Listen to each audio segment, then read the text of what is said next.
In this video, we'll address some more challenging long division problems. So let's go ahead and get started.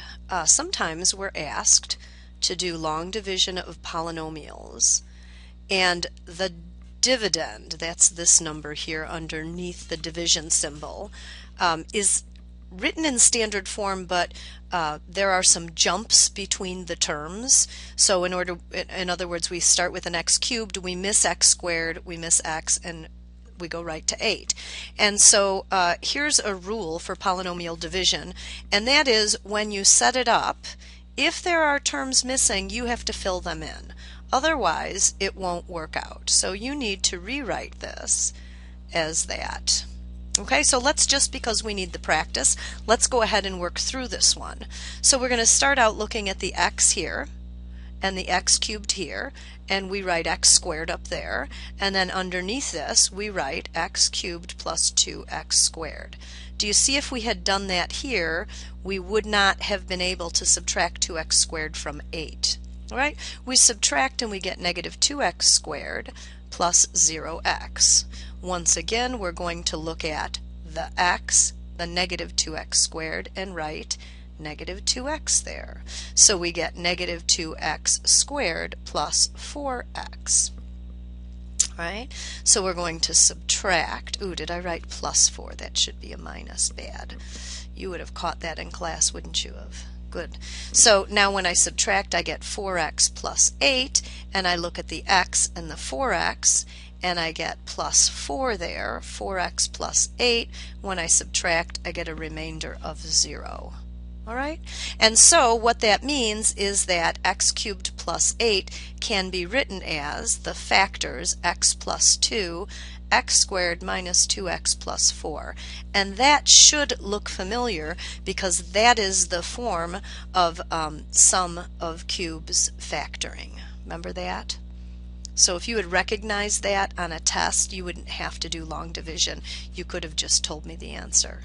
Okay, good. The second type of challenging question, and something we haven't addressed at all, and that is all of the problems we've done so far have worked out nice with a remainder of 0. So what about when they don't work out nice? So let's go ahead and do this problem. So we've got 4x cubed and then plus 3x minus 1. So we're going to, because in that last problem we learned that if we ever skip a power, we have to go ahead and put in a placeholder there.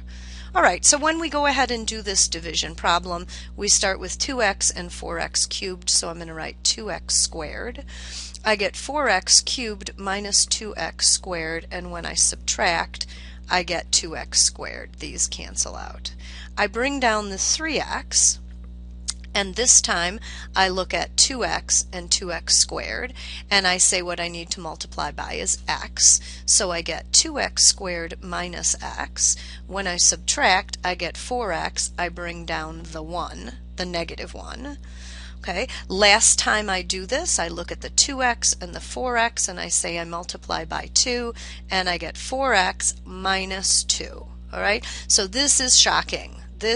We were probably getting the idea that it always worked out with a remainder of 1, and in this case we have a remainder, it always worked out with a remainder of 0, and in this case we have a remainder of 1. What does that mean?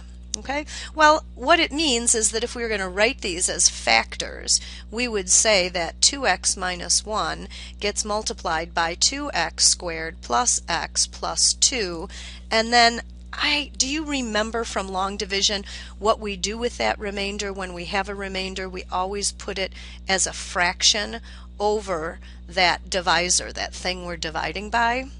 And if you were to multiply that out, you would get that original polynomial, 4x cubed plus 0x squared plus 3x minus 1. But more important, what does this mean about the graph of the polynomial? All right? So this is really important. If the remainder is not equal to 0, then this long division means nothing, right? I guess I shouldn't say it means nothing. It means that 2x minus 1 means 2x minus 1 is not a factor, because in order to be a factor, if 2x minus 1 were a factor, this is really important, then the remainder would be 0. Okay? So if any time you do long division with the purpose of coming up with factors to make a nice graph, if you end up with a remainder that's not equal to 0, then you don't have a factor. And you're back at the beginning saying, I don't know how to graph this. All right, we'll learn some new techniques and videos later on in this chapter, but that's all I have for today. See you in class tomorrow.